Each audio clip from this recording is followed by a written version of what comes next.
అయితే తలుపులు మూసుకొని ఉన్నటువంటి సందర్భం, బయటికి వెళ్ళిన సందర్భం. మీరందరూ మా నాన్న కోసం ప్రతి తండ్రి ఇట్లనే ఉండాలని వచ్చినందుకు మీ అందరికీ గట్టిగా ఉస్మానియా విద్యార్థుల తరఫున అందరికీ పేరు పేరున ధన్యవాదాలు.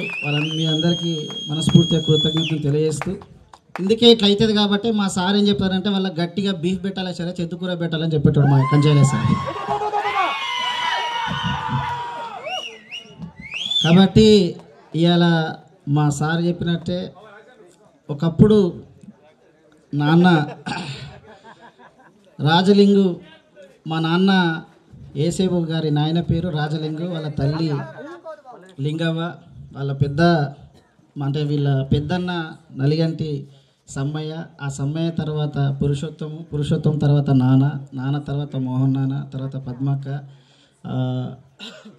తర్వాత అవ్వ, పల్లె శాంతవ్వ, ఇట్లా ప్రభాకర్ నాన్న, స్వర్ణక్క, పుష్పక్క, సిలువక్క, సాంసనైన, ఇట్లా చెప్పుకుంటూ పోతే ఈ వంశం అంతా వాళ్ళ చరిత్ర అంతా మా నాన్న చెప్పేటోడు. ఎందుకంటే ఐలయ్య సారు, విమలక్క, గోరేటెంకన్న, అన్వర్ అన్న, ముఖ్యంగా ఈ బహుజనయాది సభను ఇంత అద్భుతంగా అంటే ఒక థాట్ ఇస్తే దాన్ని ముందుకు తీసుకుపోతూ ఉన్నటువంటి నరసింహన్న, సదన్న, మహేందర్, చాలామంది, ఇంకా పేరున ఇంకా చెప్పాలి, టైం లేదు కాబట్టి ఉంటున్నా, దీన్ని కొనసాగిస్తున్న ఇక్కడ ఉన్న కళాకారులు అందరూ బయటికి పోతే ఒక్కొక్కరికి డబ్బులు తీసుకుంటారు, కానీ వీరు నిజాయితీగా బహుజన సంస్కృతి కోసం వచ్చి నైట్ అంతా పాటలు పాడతారు, నైట్ అంతా ఉండిపోతారు. రామంచ భరత్ బాబాయ్ తన నిప్పుల కంఠంతో ఇప్పటిదాకా ఎట్లా పాడిండో మీ అందరికీ తెలుసు. ఎందుకు పెట్టుకున్నాం ఈ సంస్థ, ఎందుకు పెట్టాలి అని చెప్పేసి అనుకుంటే, కరోనా వచ్చిన తర్వాత మీరు అందరూ చూసారు కదా, తల్లిదండ్రులను వేరేటోళ్ళతోటి కాలబెట్టింది, వేరేటోళ్ళతోటి బొందబెట్టింది. ఇంత అందమైన దేహం, ఇంత గొప్ప బతుకునిచ్చిన మన నాన్నలకు, అమ్మలకు ఇదా మనం ఇచ్చేది? కాబట్టి కొంతైనా నువ్వు 100 కోట్లు ఇప్పుడు నేను 100 కోట్లు సంపాదించలే, 100 ఎకరాలు సంపాదించలే, కానీ 1000 ఏళ్ళు నిలిచిపెట్టట్టు మా నాన్న నివాళి సభ వేశాను నేను. ఏమిచ్చిండు మా నాయన? ఎందుకు మా నాయనకు చేయాలి? మరి జనరల్గా బుద్ధుడు ఏం చెప్తాడు? కొడుకులకు, మీ పిల్లలకు ఆస్తులు ఇస్తే కొట్టుకసస్తారు, జ్ఞానం ఇవ్వాలి, విలువలను ఇవ్వాలి అని చెప్పిండు. ఏ తల్లిదండ్రులైనా జ్ఞానం ఇచ్చి నిజంగా మీ తల్లిదండ్రులను జ్ఞానం వైపు, మేధస్సు వైపు, విలువల వైపు నిలబెట్టిన పిల్లలే ఉంటారు తప్ప, ఆస్తులు పంచిచ్చినటువంటి వాళ్ళందరూ కొట్లాడుకొని కుక్కల కొట్లాటలాగా చూడండి. ఆస్తులు పంచిన పిల్లలందరూ కోట్ల చుట్టూ, పోలీస్ స్టేషన్ల చుట్టూ తిరుగుతుంటారు. ఇటువంటి ఆత్మగౌరవం పంచిచ్చిన బిడ్డలందరూ ఇటువంటి నివాళి సభ జరుపుతుంటారు. అదే మా నాన్న నాకు ఇచ్చింది. అందుకే మా ఐలయ్య సార్కైనా, విమలకైనా, గోరెటెంకన్నకైనా వీళ్ళందరికీ ఎందుకు రావాలి అని అంటే, అంతకుముందు సారు నేను గద్దరు మీటింగ్ అనుకుంటాం మనం పోయేటప్పుడు, అవి కంచైలయ్య సార్ తోటి మాట్లాడుతూ ఇట్లా ఈ సభ పెడుతున్నాం సార్, దీని ఉద్దేశం ఇది, తప్పకుండా మన అమ్మా నాన్నల సంస్కృతిని నిలబెట్టాలి, వాళ్ళ మీద 4 మాటలు రాయాలి. నా ఈ అక్షరాలు మీ అందరికీ కూడా అక్షరాలే కదా, నా ఈ అక్షరాలున్నాయి, రాళ్ళు కొట్టి ఆ అక్షరాల మీద నేర్చుకున్నా కాబట్టి నా అక్షరాలున్నాయి. ఎక్కడి నుంచి ఆ అక్షరాలు? మా నాయన మీద అందరికీ, అంటే కష్టాల దునియాకి హీరో అని పెట్టిన బహుజన యాది సభ అని పెట్టినప్పుడు, కష్టాల దునియాకి హీరో నాన్న, ఏ నాన్న అయినా సరే కష్టాల దునియాకి హీరో మన నాన్నలందరికీ హ్యాట్సాప్ గట్టిగా పిడికిలెత్తి మనం చెప్పాలి. మా నాయన చెప్పులు కుట్టిండు, గర్వంగా చెప్తాం. ఈ నాగరికతకు మా సత్య రాస్తాడు, మా మహేందర్, అందరూ అద్భుతంగా రాస్తారు. ఈ నాగరికతను నడిపించిన, చెప్పులు కుట్టినటువంటి వాడు మా నాయన, మామూలు సైంటిస్ట్ కాదు. మొట్టమొదటి ఫస్ట్ మ్యూజికల్ ఇన్స్ట్రుమెంట్ డప్పునిచ్చినటువంటి వాడు మా నాయన, మామూలుడు కాదు మా నాయన, కిలవరంగల పుట్టచ్చు. మా నాయన చెప్పులు కొట్టిండు, మా నాయన డప్పులు కొట్టిండు, మా నాయన బండ కూడా కొట్టిండు. తన జిందగీలో ఎవరికి కడుపు కొట్టలే, అసలు నీతివంతుడు.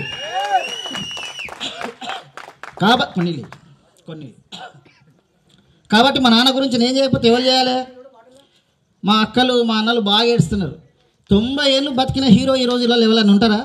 మా పెద్దనాన్న బతికిండు, మా ఇంకో నాన్న బతికిండు, సీరియల్గా చచ్చిపోయిండు వాళ్ళు. మా పెద్దనాన్న తర్వాత ఫస్ట్ మా పెద్దనాన్న పుట్టిండు, సమ్మనాయన, ఆయన చనిపోయిండు. ఆయన తర్వాత పురుషనాన్న పుట్టిండు, తర్వాత ఆయన పోయిండు, తర్వాత ఈయన పోయిండు. రేపు నేను పోతా, నువ్వు పోతా, మనం అందరం పోతాం. కానీ పోయేటప్పుడు ఈ సమాజానికి మనం ఏం నేర్పించినాము, ఏం త్యాగం చేసినాము అనేది ఒక్కటే గుర్తుంచుకుంటారు, ఇంకేం గుర్తుంచుకోరు. మనం సంపాదించింది, ఆస్తులు ఇవి కూడబెట్టిన ఎవడు అడగరు. నేను ఏమి ఇచ్చిపోయినావు ఈ సమాజానికి, ఏం నేర్పిపోయినామని అడుగుతారు. మా నాన్న ఇది నేర్పింది నాకు. అంటే తిండి లేని కాలంలో మా నాన్న చెప్పేవాడు, అంటే ఒకటి ధోతి ఉంటుంది కదా, ఒక ధోతి కొనుకొచ్చుకొని దాన్ని చీరుకొని 6 జుట్టుకునేటోళ్ళాడు సార్ మా నాన్న వాళ్ళు, ఒక పంచ తీసుకొని. ఈ కాలంలో అంటే బతకడం అనంటే దోపిడీ చేయకుండా, ఎవరి కడుపు కొట్టకుండా, ఎవరి నోరు కొట్టకుండా, ఎవరిని ముంచకుండా, ఎవరి నెత్తి మీద చేయి పెట్టకుండా బతకడం అనేది ఎంత గొప్ప బతుకు మన నాన్నలేది. తన కష్టాలను, కంటి నిండా నిద్ర లేనటువంటి వాళ్ళు, కడుపు నిండా తిండి లేనటువంటి వాళ్ళు, ఒంటి నిండా బట్ట లేనటువంటి వాళ్ళు, కాలు నిండా చెప్పు లేనటువంటి వాళ్ళు, కంటి నిండా నిద్ర లేనటువంటి వాళ్ళు, మెదడు నిండా జ్ఞానం లేనటువంటి వాళ్ళు, ఆ కాలంలో ఐలేసార్ చెప్తుండే, ఒక్కరు ఇద్దరిని మనం ఈ కాలంలో నడిపించడం ఎక్కువైతే 10 మందిని వేసుకొని ఏటికి ఎడారిలో 10 మందిని సంకకేసుకొని ఎడారిలో ఏటికి ఎదురీదడం అనేది ఎంత గొప్ప లైఫ్. అది ఎవరి మీద అంటే ఎవరికి అన్యాయం చేయకుండా బతకడం అనేది ఎంత గొప్ప లైఫ్. నలుగురికి న్యాయం చేయాలి, 10 మంది పచ్చగా ఉండాలి అని చెప్పేసి కొడుకులందరినీ అరుణోదయకు అక్కడ పోలీసులు పట్టకపోయినా, వాళ్ళు దెబ్బలు కొట్టినా, కేసులు పెట్టినా, ఏం చెప్పినా న్యాయం కోసం వెనకడికి వెయ్యద్దు బిడ్డ అని చెప్పాడు మా నాన్న. అంతకన్నా గొప్ప ఫిలాసఫర్ ఏముంటాడు మా నాన్నకన్నా. బుద్ధునిలాగా బుద్ధి నేర్పిండు మా నాయన. కార్ల్ మార్క్స్ లాగా వాళ్ళు గొప్పోళ్ళు, మనం పేదోళ్ళు బిడ్డ అని చదవకుండానే చెప్పిండు మా నాయన. వాళ్ళ అగ్రవర్ణాలు వాళ్ళ ఇంటికి పోవద్దు బిడ్డ. ఒకసారి నన్ను పెళ్ళికి పోతే వాళ్ళు ఆ బంతిలో కూర్చుంటే ఎల్లగొడితే బాగా ఏడ్చి వచ్చి మా నాన్నకు చెప్పిన.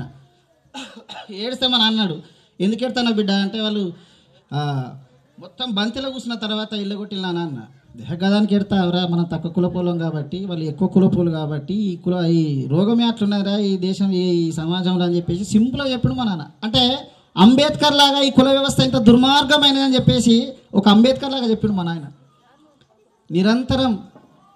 నిరంతరం మా కుటుంబం కోసం సిలువనెక్కిన జీసస్ లాగా ఉంటాడు మా నాయన.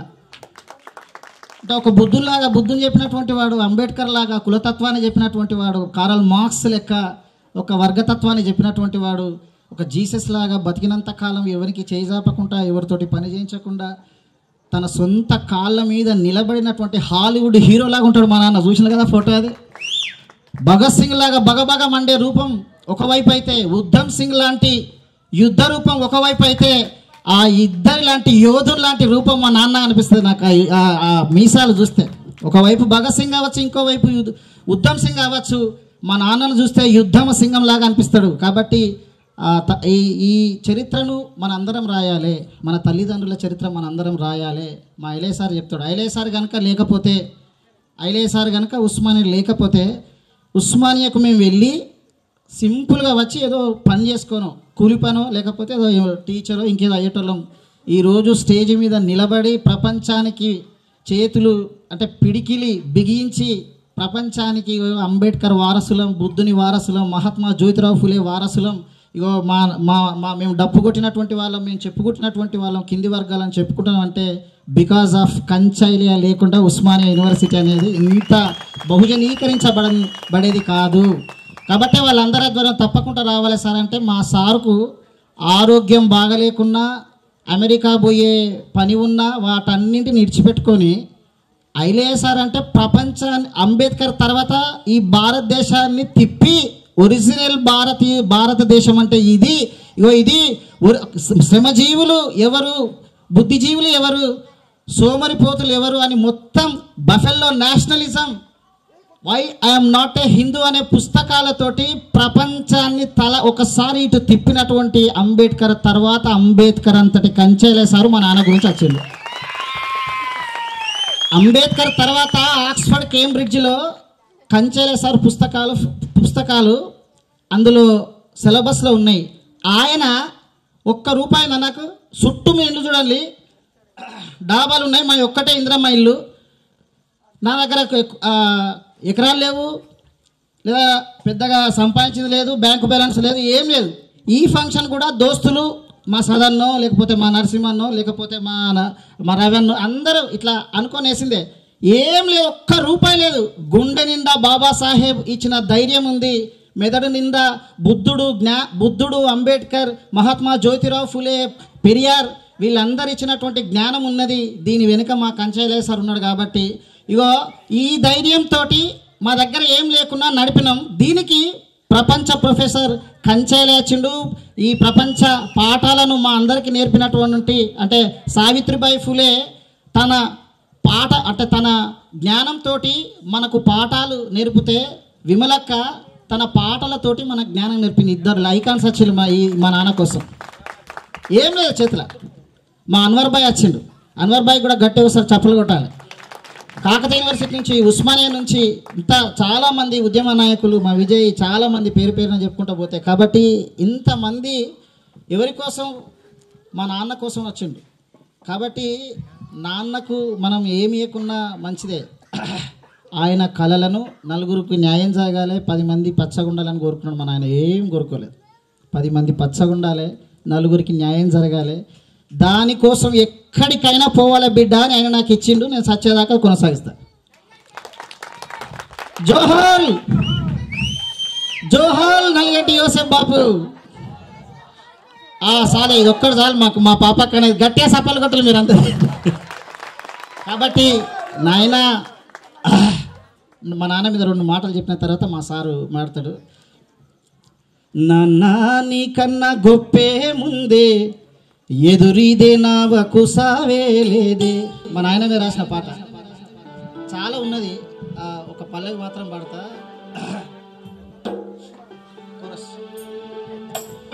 నాన్నా ఓ నాన్నా నీ కన్నా గొప్పే ముందే, ఎదురీదే నావకు సావే లేదే. నాన్నా నీ కన్నా గొప్పే ముందే, ఎదురీదే నావకు సావే లేదే. నాన్నా నీ కన్నా గొప్పే ముందే, ఎదురీదే నావకు సావే లేదే. నాన్నా నీ కన్నా గొప్పే ముందే, ఎదురీదే నావకు సావే లేదే. కన్నీళ్ళ కష్టాల రూపము నువ్వే, కన్నీళ్ళ కష్టాల రూపము నీవే, బాధల బరువుల బతుకువు నువ్వే, బాధల బతుకుల రూపము నీవే, నడిసేటి గాయాల మూటవు నువ్వే, నడిసేటి గాయాల మూటవు నువ్వే. వీరుని చరితకు మా నాన్న అంటే ఒక స్పార్టకస్ లాగా అనిపిస్తా అంటాడు నాకు. మా నాన్న అంటే నిత్యం రాక్ స్టార్ అంటారు కదా, రాక్ అంటే కొండ, ఆ కొండ మీద వెలిగే నక్షత్రం లాగా రాక్ స్టార్ లాగా కనిపిస్తా అంటాడు మా నాన్న. ఒక స్పార్టకస్ లాగా కనిపిస్తా అంటాడు. వీరుని చరితకు అసలైన అర్థం, వీరుని చరితకు అసలైన అర్థం నువ్వే నువ్వే నాన్నా. ఓ నాన్నా ఓ నాన్నా నీ కన్నా గొప్పే ముందే, ఎదురీదే నావకు సావే లేదే. నాన్నా నీ కన్నా గొప్పే ముందే, ఎదురీదే నావకు సావే లేదే.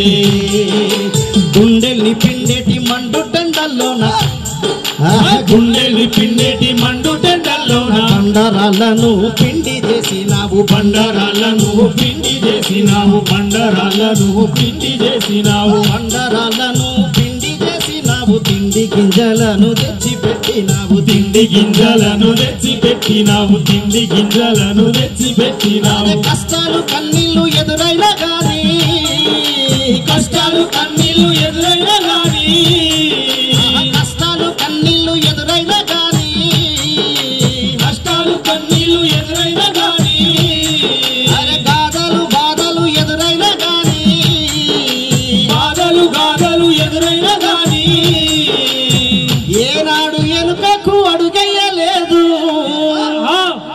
ఏనాడు ఎనుకకు అడుగయ్యలేదు, ఏనాడు నీతిని దప్పాలేదే.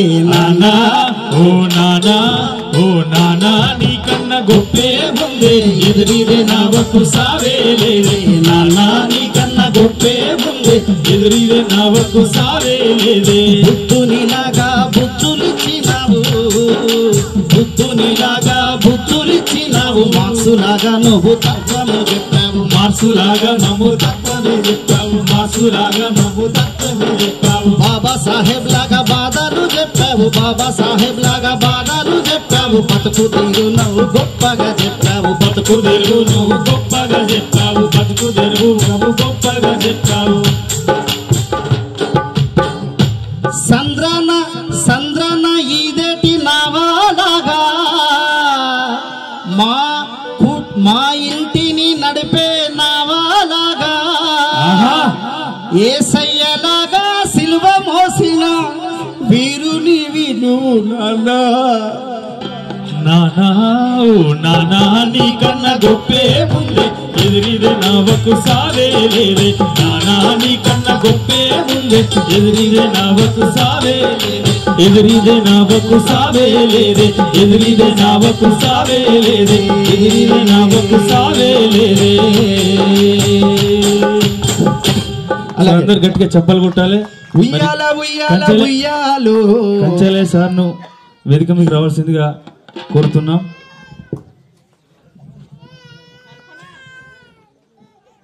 ఈరోజు నా జన్మ ధన్యమైంది